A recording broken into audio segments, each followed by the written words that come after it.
Hello, everyone. Welcome to our next presentation.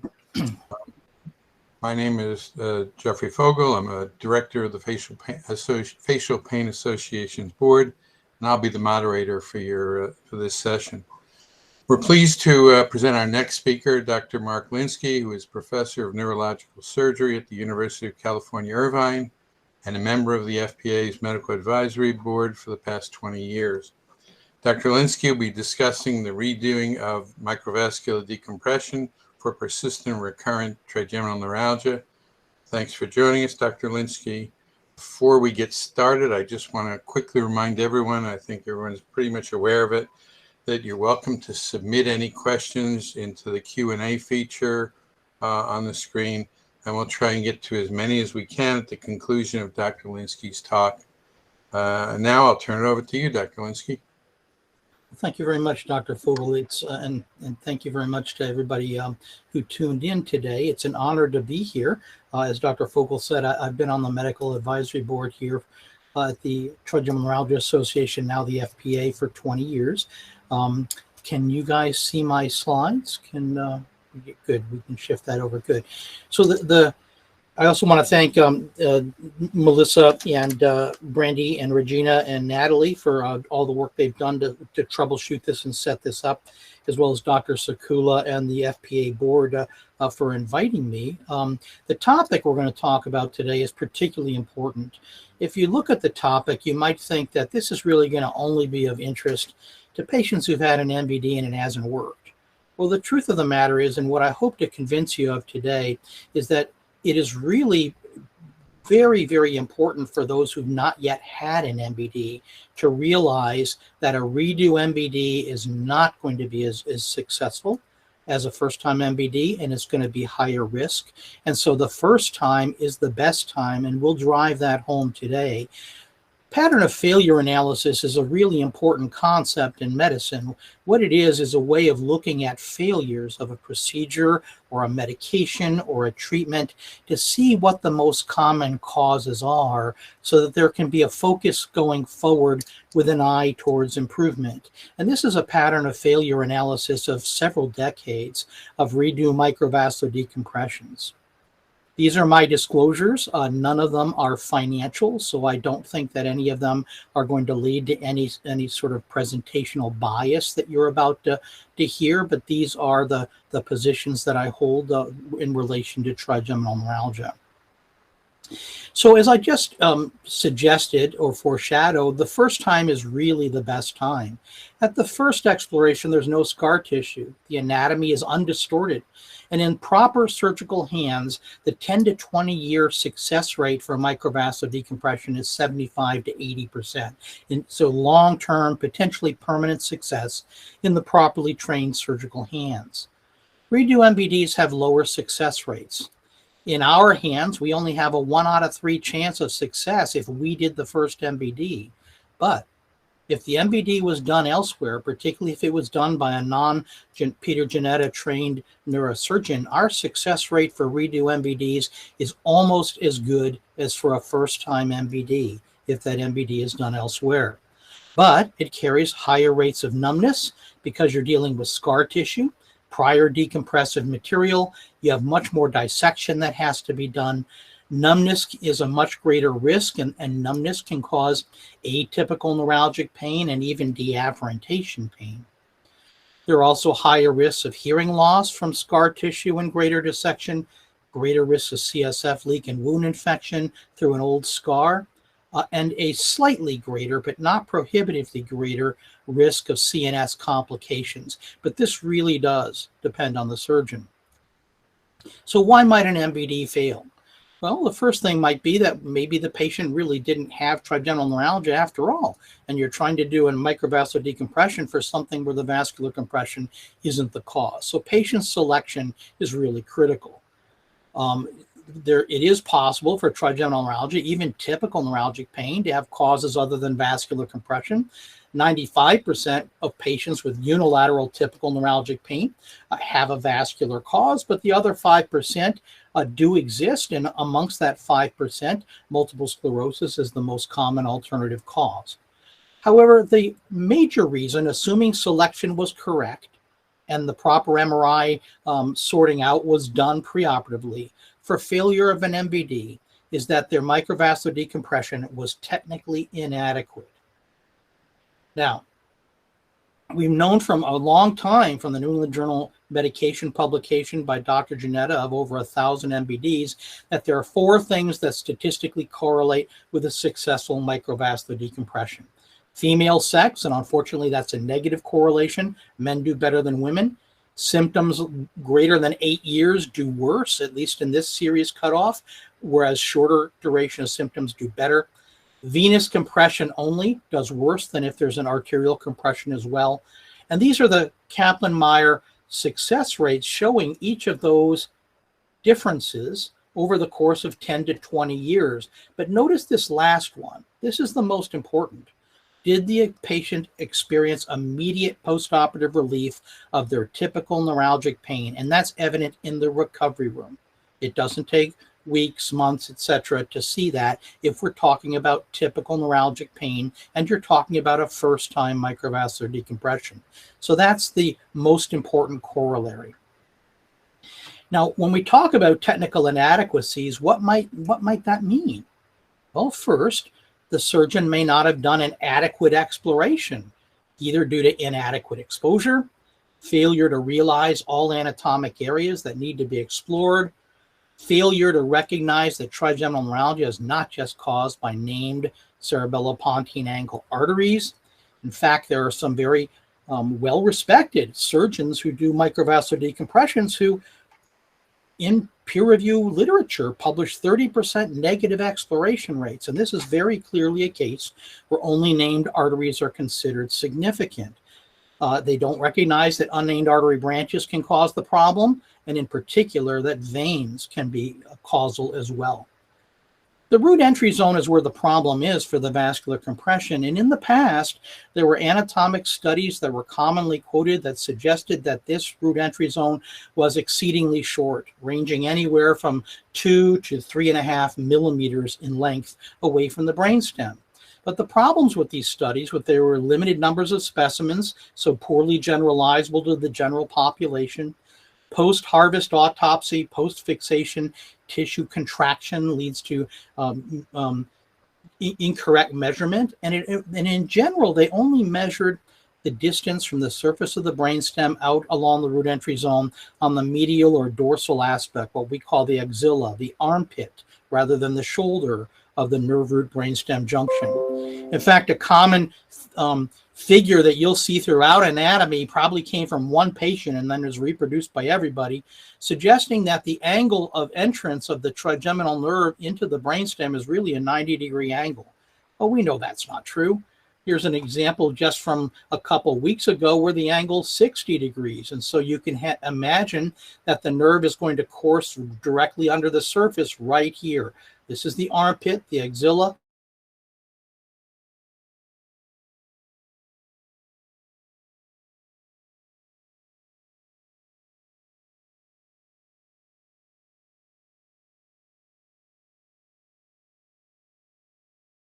Myelin stain, where peripheral myelin is dark and central myelin is light. And this is the trigeminal nerve, this is the brainstem. And here you're looking at the axilla.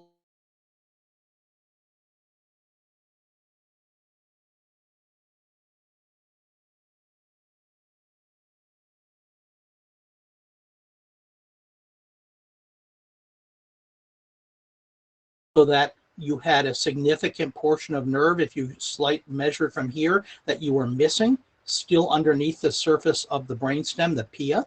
And they even found nerves where the root entry zone extended all the way out to the dura, all the way out to Meckel's cave. And in fact, I strongly suspect that trigeminal neuralgia patients may be the patients that have these longer root entry zones and therefore are at greater risk. So in their study, while the length of the line A, their axilla, was only anywhere from 0 to 2 millimeters, the length of the shoulder, while some of the majority of them were 1 to 4 millimeters, they even had some that were 6 to 9 millimeters. And when you add in the transition zone within the nerve, you're now looking at a median distance of 5 to 6 millimeters and a range from 2 millimeters all the way out to 13 millimeters potentially all the way out to Meckel's Cave. Now, why is it that veins aren't considered important by so many MVD neurosurgeons? This is the graph showing the results for venous compression only compared to arterial compression. And you'll see that while the results at 10 to 20 years for arterial are 70 to 80%, the 60 to 70% excellent and good results for venous compression only are still excellent. They're better than anything we use for a clinical drug trial endpoint for clinical trials for trigeminal neuralgia. So venous compression only is something that has to be considered and cannot be discounted. In our observation, Dr. Albert Roton, one of our microsurgical anatomists, median superior petrosal vein group, which is one of the veins that you have to consider when you're doing microvascular decompressions, is defined only by entrance of the superior petrosal sinus medial to the internal auditory canal, and therefore his superior petrosal vein group was found in 65%, roughly 2/3 of cadaver specimens encountered. But in our experience and in most recent experience of 1,141 MVDs for trigeminal, we observed that it's actually comprised of two separate and distinguishable anatomic types with important differential implications for MVD surgery. There's the actual medial superior petrosal vein complex, and then what we are currently operationally defining and have not yet published, but will soon, the trigeminal petrosal vein complex.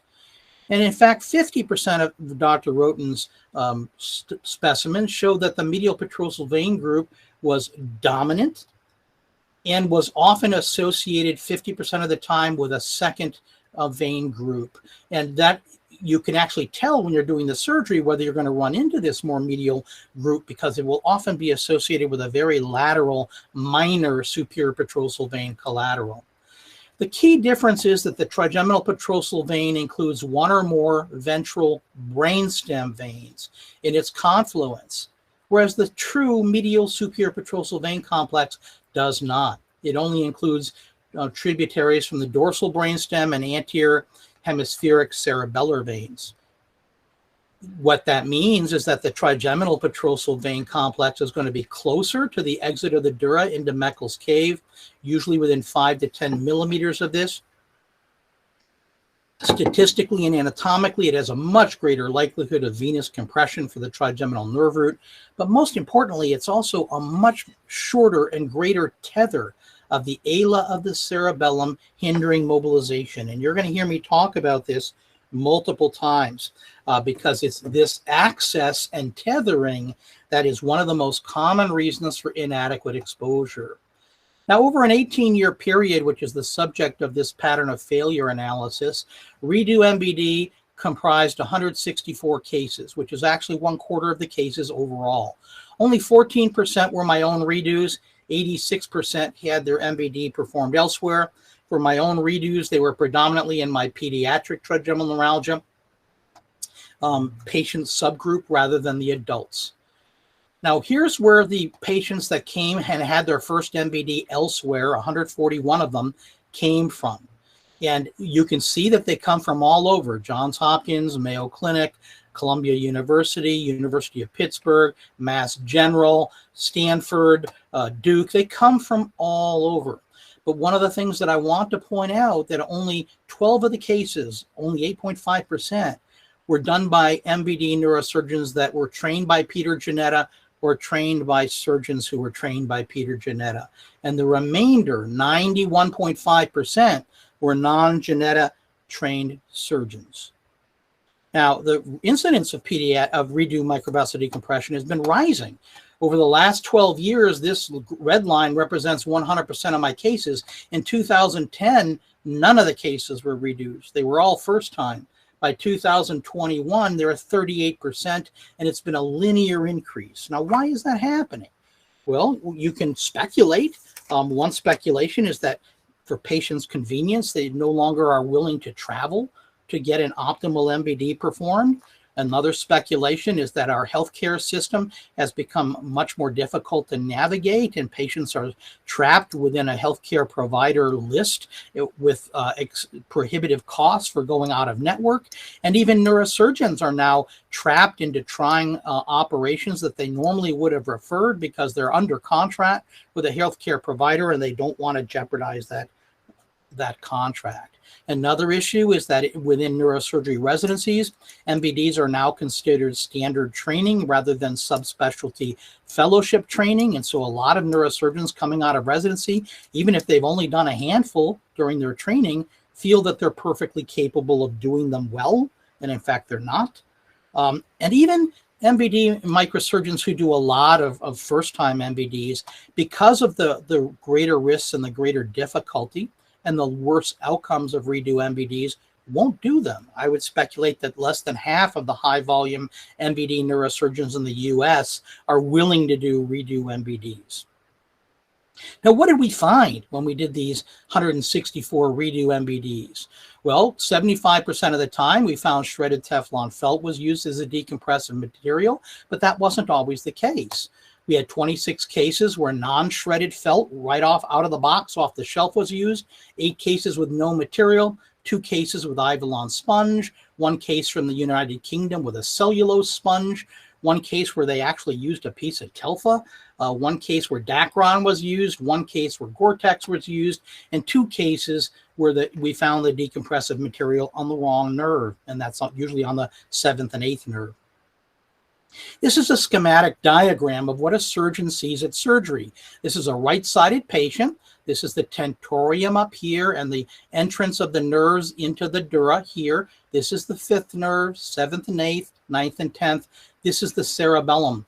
The important thing to emphasize here is that I've done this drawing by moving the cerebellum off the nerve. Normally the cerebellum comes all the way out to here, but I've translated it back to give you an idea of the exposure that you need, because in our analysis, we divided the nerve into 3 segments: the distal segment, the main segment, and the proximal subalar shoulder segment that we've talked about already. And for the first 2 segments, there's a underside and a top, the top being lateral or dorsal, the underside being medial or ventral. But for the 3rd segment, since it's tangential under the surface, the pia of the brainstem, there's only a dorsal or lateral surface. So there are 5 surfaces to be considered. Now, what did we find at re-exploration on these 164 cases? Well, in almost 90%, multiple blood vessels were still in contact with the trigeminal nerve. Single blood vessel, only 7.3%. The majority of the time, there were both arteries and veins involved with continued nerve segment contact. That's 85% of the time. Now, where did we find these vessels? Well, you might expect that underneath the nerve is a tougher place to see, and that would be an area. Let me pause for a second. Jeff, my video appears to be frozen. Are you guys still hearing me and seeing my slides? Yes, we are. We can see him. But my picture has been frozen with a strange expression on my face, so I'm not sure what that's about. Anyway, I'm going to keep going. There we go. Now I'm going to keep going. So what we found was, yes, you could miss the underneath surface, the medial or the ventral, and these are often best seen with an endoscope. But the most common place to miss was where I just showed you, the shoulder subalar area under the cerebellum, where if you don't mobilize the ala of the cerebellum, you will not see it. So once again, we're talking about segment 3 here. And the most common segment to be missed was usually missed because we found the superior petrosal vein or the trigeminal petrosal vein intact. It had not been dissected or sacrificed. And in fact, that was 50% of the cases where the exposure to this area of the nerve was suboptimal. So here's an example. This is, again, a right-sided patient where this is the tentorium right here, this petrous face. This is the cerebellum. This is a superior petrosal vein complex, which had been left intact. Here we are taking down its tributaries, first one, then the other. And guess what? There's another vein complex further in, still tethering the trigeminal petrosal vein complex. And we need to work our way down there to get that out of the way to tether the ala of the cerebellum. And once we do, we can now see the nerve and the old Teflon that the other surgeon had put in. But now we've mobilized the ala of the cerebellum. It used to come all the way out to here. But once we mobilize the cerebellum, you can see that this artery is still in touch with the nerve up here. This is the nerve. Decompressed there, but not there distally. And you have a major tributary to the trigeminal petrosal vein complex or superior petrosal vein complex that was not appreciated, compressing as well. So we have to dissect that vein off the nerve. We sacrifice that, and then we completely move that artery so that it's completely dissected. And notice we've transposed it away from the nerve. The Teflon that we're going to place is going to be up here away from the nerve. This is blood vessel transposition using Teflon, which has been known since the early 1970s. And here you can see it, wedging the artery away from the nerve. The nerve is free, but notice there's still two problems: a ventral vein and a small unnamed artery branch causing a Y on top of the nerve at its shoulder brainstem junction. These have to be carefully dissected. They have to be decompressed in situ because they're penetrating the brainstem and the nerve. You cannot transpose them. And now you have a complete nerve decompression of all of the blood vessels causing the problem. Now, what about out distally? Why would you have trouble seeing out there? Well, one of the most common reasons is some patients have a variant that we call an exostosis of bone, where they have an overhanging ledge of bone obscuring the nerve before it enters Meckel's cave. And as you saw from the anatomic study from Japan, the trigeminal root entry zone can go all the way out that far in some cases. So here's another right-sided MVD. We're coming down onto the Teflon. This is the 7th and 8th nerve. Somewhere in this mess is the trigeminal nerve, but you can see that the veins were left intact, tethering the ala of the cerebellum so that you couldn't fully expose the nerve. They have to be dealt with, and the Teflon has to be dissected, and now you can see the nerve. But notice that you've got this overhanging ledge of bone here that's obscuring, and now you need to use an endoscope to look underneath to see whether there's a problem there. And using that endoscope, here's the nerve. You can see that problem right here. This is a vein right there, and this is the nerve. And if you look at the top, you can see even better. Here's that ledge of bone. Here's the vein compressing the nerve. Well, you've got to get rid of that bone. So you lift the dura off of that area of bone, and we use an oscillating bone curette to safely shave that bone away. And now we can see the vein that's the problem right here, okay? And once we take care of that vein, now the nerve is decompressed, and when we come back with the endoscope, we can even see the little groove that that vein was causing on that nerve with its compression. The importance of veins when it comes to failed MVDs cannot be overemphasized. It is the single major cause of inadequate surgical exposure, leading to inadequate cranial nerve 5 exploration. It prevents you from visualizing causal arteries, the superior cerebral artery and the anterior inferior cerebral artery, if their branches are underneath that ledge of the cerebellum. It also prevents you from visualizing potentially causal unnamed artery branches, which are potentially causal themselves. Sparing veins is good from the standpoint that sparing the medial superior petrosal vein group or the trigeminal petrosal vein group during an MVD will likely lower the very small risk of cerebellar venous congestion or venous infarction associated with hemorrhage, which already is less than 1 to 2% in skilled, trained surgical hands, down to less than 1%. So that's good. But it's also going to significantly lower your success rate for relieving your patient's TN, which is why they took the risk of the surgery in the first place.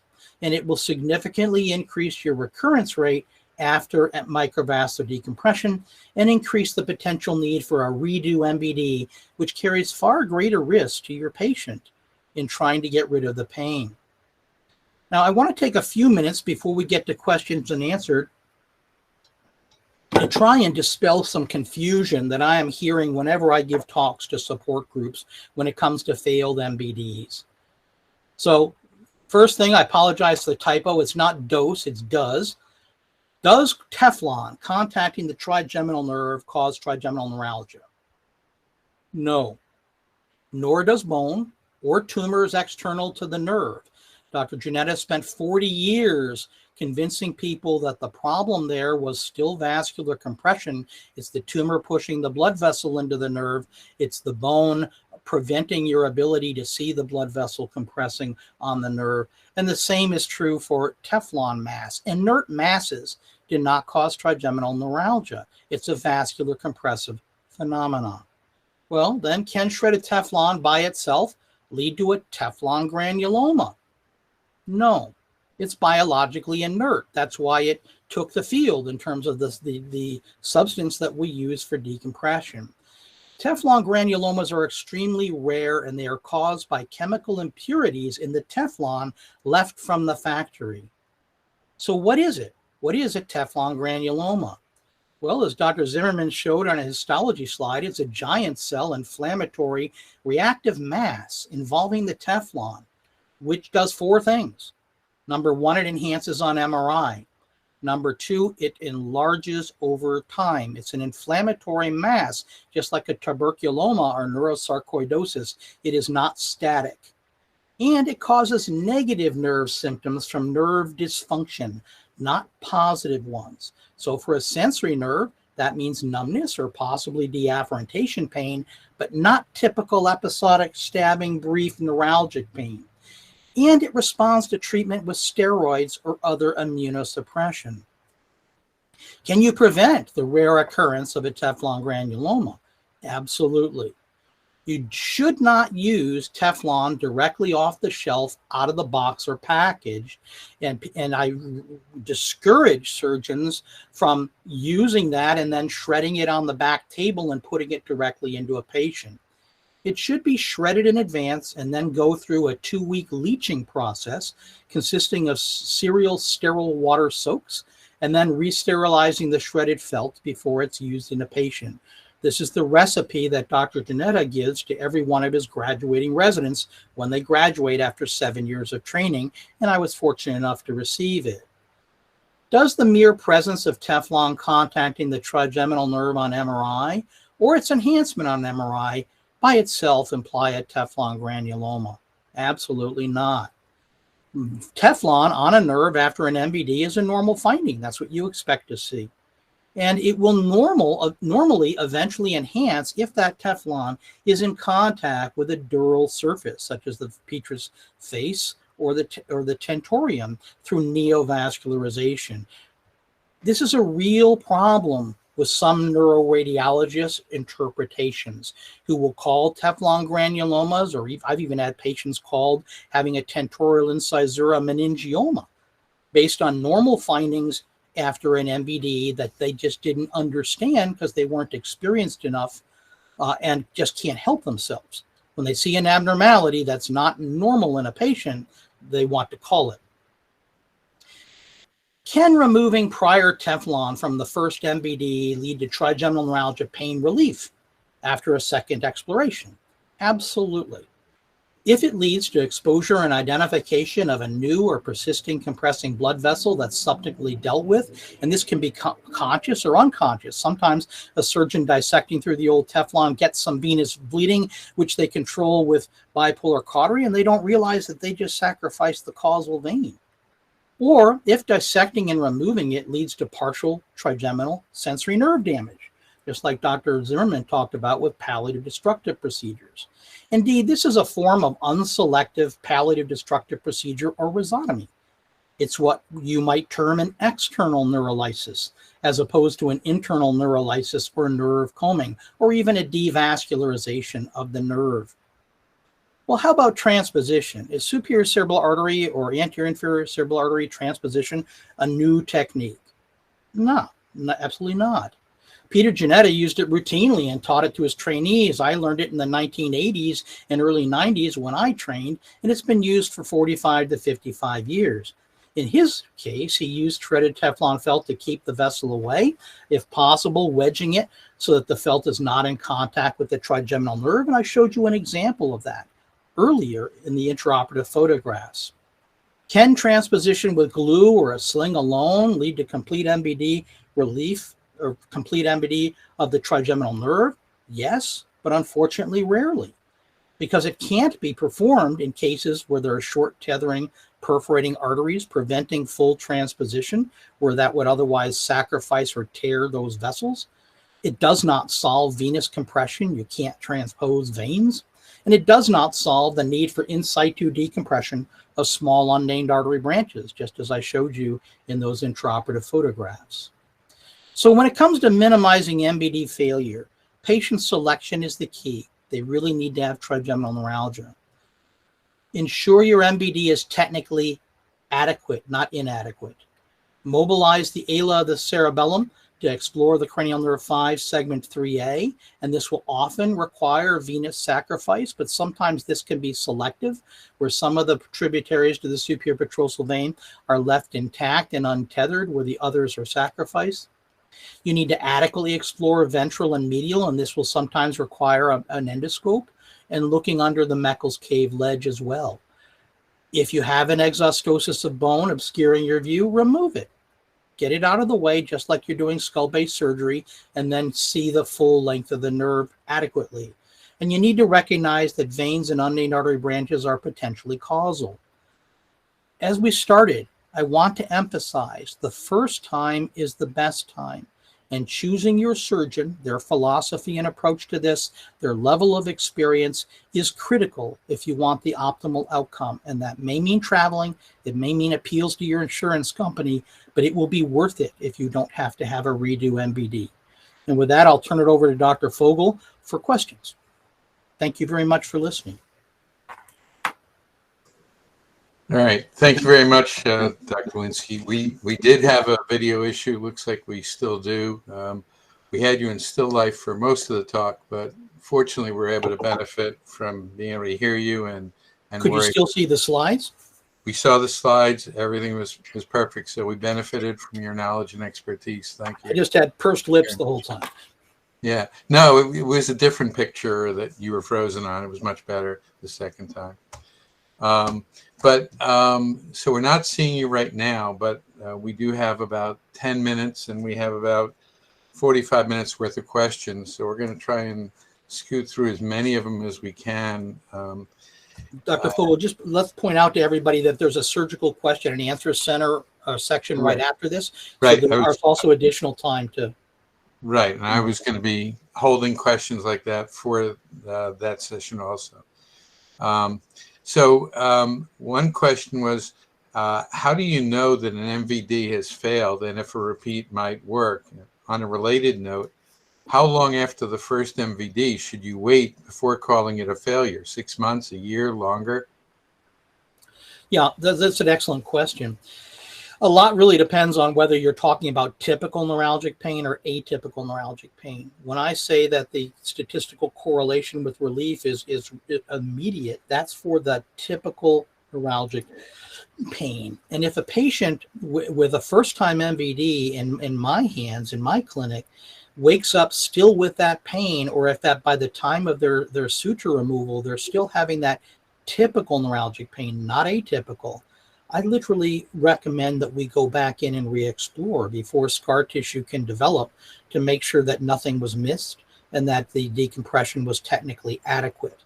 Now, that's very, very rare in our experience. I've had it happen twice with hemifacial spasm, but never with trigeminal neuralgia. For a redo, that's different because the nerve is much more inflamed and much more angry. And even for typical neuralgic pain, that can take some time. So we usually wait 6 to 12 months. And for the atypical neuralgic pain, you have to wait 6 to 18 months because you've got to get through the period of inflammatory healing, which in and of itself can cause that type of pain. And another question we had is, how many redos can a person have? Well, a lot depends on how numb they are. If they're not very numb, and if they still have predominantly typical neuralgic pain, they can have as many as they need to have the problem taken care of. We usually will do at most one of our own redos, but sometimes that's one of our own redos after a redo from elsewhere. So the maximum I've ever done is 3, where 2 of them have been mine, but that's not common. We usually take care of the problem with the redo going forward. But if you're significantly numb, or if you're elderly or have a shortened life expectancy, then you probably want to consider a palliative destructive procedure rather than a redo MVD. Which segues into our next question, which is, if a person had a failed initial MVD, how can they decide between doing a repeat MVD versus a palliative or destructive procedure? Well, that's a great question. First of all, you've got to decide, having been through a craniotomy and anesthesia and a hospitalization, are you willing to go through that again or not? If there's potential for significant pain relief, because while a palliative destructive procedure in a recurrent or persistent setting will have the same success rate as a first-time palliative destructive procedure, that 80% chance of taking away typical neuralgic pain and a 50% chance of 50% improvement in frequency and severity of atypical, it's only going to last on average 3 to 5 years. And if you're young enough and you have a long enough time horizon for median life expectancy, that means repeated procedures adding damage on top of damage to the nerve. And that may not be an acceptable result given the fact that numbness can cause its own type of pain. Even if a redo MVD has a lower risk of success, 70 to 75% for typical neuralgic pain rather than 80% for first time, if you achieve it, that's only a 10% recurrence rate going forward. So that's the greatest chance of a durable, long-term, potentially permanent result. And while the risk of numbness is greater with a redo MVD because you're dissecting scar tissue and much more dissection of the nerve, the goal isn't to damage the nerve. If at all possible, you're trying to spare that nerve. So you're certainly not doing damage on purpose. You can do it inadvertently, and that risk is higher on a redo, but that's not the goal of the procedure. So all of those issues have to be taken into account. The ones I look at predominantly are, who did the first MVD? What does the current MRI show? Most importantly, is the dominant pain still typical neuralgic pain? And is the patient young enough and healthy enough where this makes sense in terms of a long-term overall treatment strategy? All right, thank you. The next question is, if a patient has no visible compression as per their neurosurgical report, but had an initially successful MVD, and then after 18 months their symptoms recurred, would they be a candidate for a redo? Yes, if they had not developed multiple sclerosis or an alternative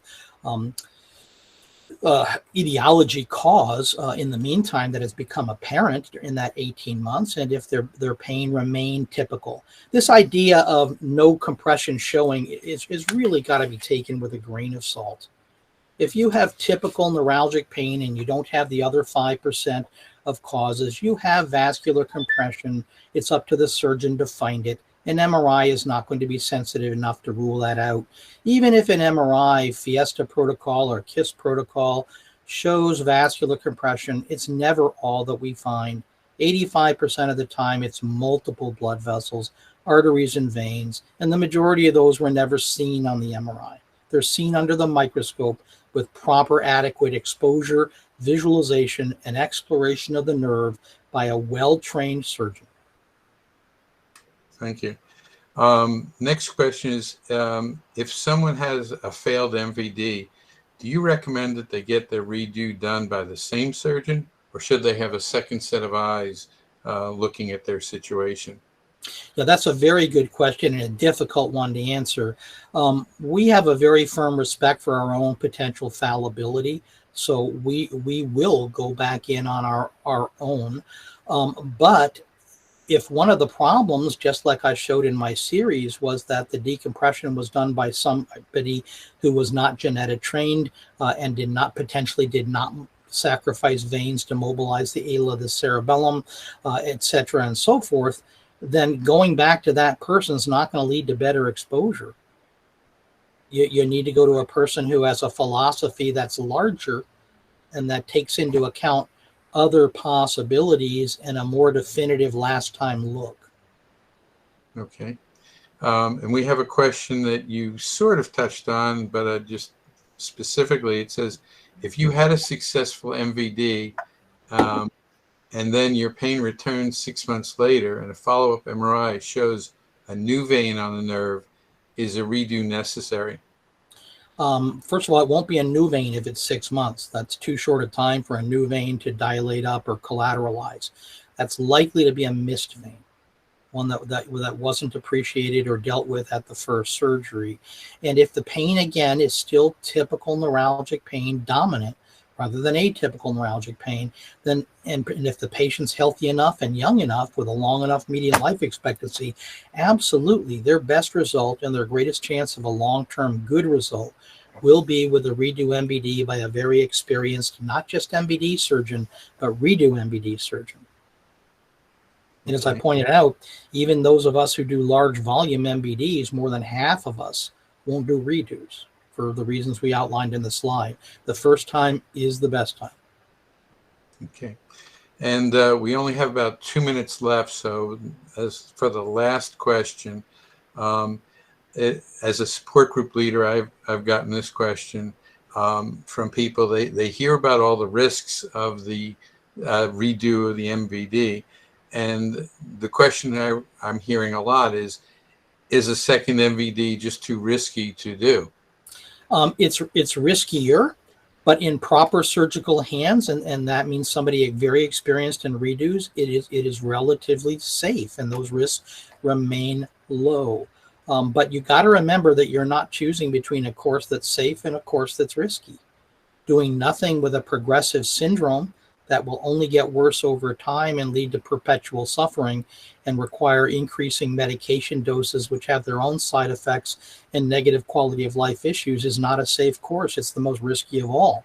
What you got to decide is at this point in modern medicine, with the options that are available at this time, which one carries the desirable goal for a reasonable level of risk given your long-term time horizon of your median life expectancy, and then you mitigate that risk. And for a redo MVD, the number one way to mitigate that risk is how you choose your neurosurgeon.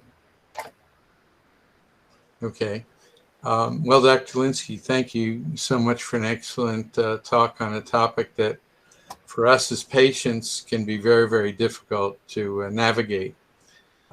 As you also mentioned, following this session, there will be the Q&A panel, which will feature you, Dr. Linsky, along with Dr. Zimmerman, who immediately preceded you, Dr. Skula, and Dr. Brown, who will be speaking later.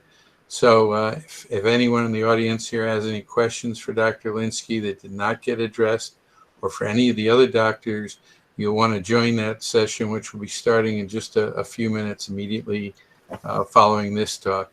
So hopefully the video will work. Yeah. Thank you very much. Thank you very much, Dr. Linsky. We assume that you're there. We really appreciate your talk today. Thank you. It's my pleasure. Take care, Dr. Fogel.